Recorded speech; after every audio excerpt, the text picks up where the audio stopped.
What's up guys, Cesar Media here. Well, today I picked up a Canon 70D DSLR camera and I think I'm going to be using this instead of the GoPro 3 Plus that I've been using to film my FD.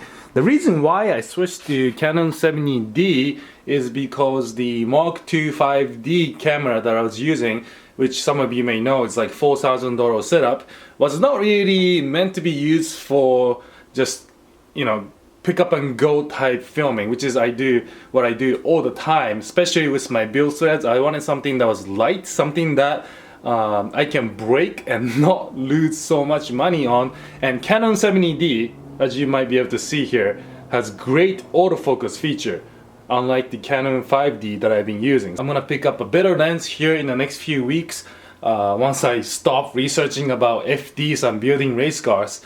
So please look forward to this series with new video camera. So today I'm going to be removing the ABS system. It is located right here on the left side of the car.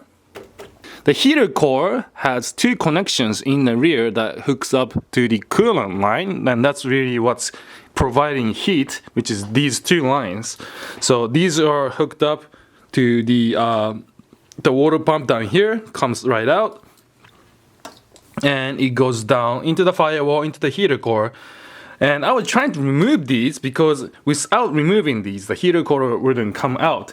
But to gain access, I couldn't really get in there without removing the ABS system.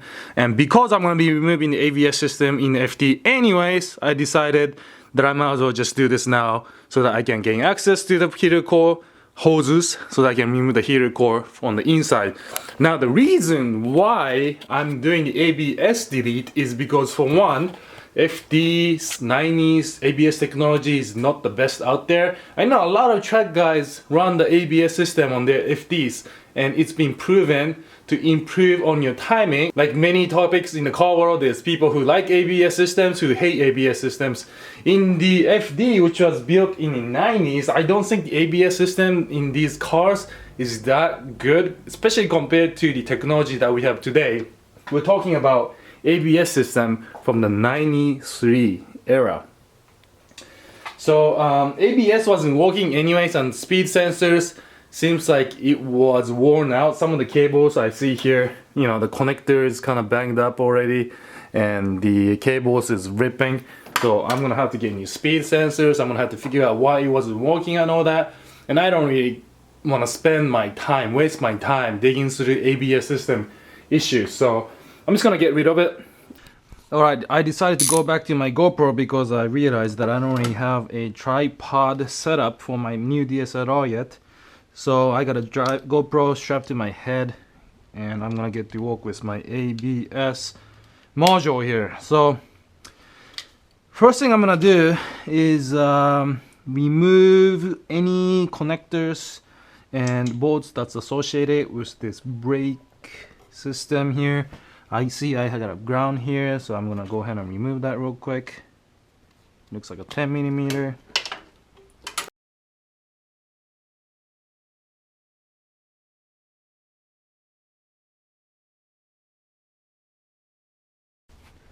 Alright, so all the brake line connections have been disconnected. So what I'm gonna do now is go ahead and pull the ABS module out of its place. So this here is a little bracket that FD came with, stock, to hold the ABS module in place. There's 4 big bolts that goes down into the chassis to kind of keep it in place. Now I'm just at the last bolt. Remove that real quick, and the whole thing should just come out. Just like that. Now I can see the front passenger side brake line, which is one right here, and I can see the inputs and outputs of the other line. So what I'm gonna do next is go ahead and remove all these clusters here and go ABS less. Alright, so the ABS module has been removed, and the one I'm stepping on is the brake line right here.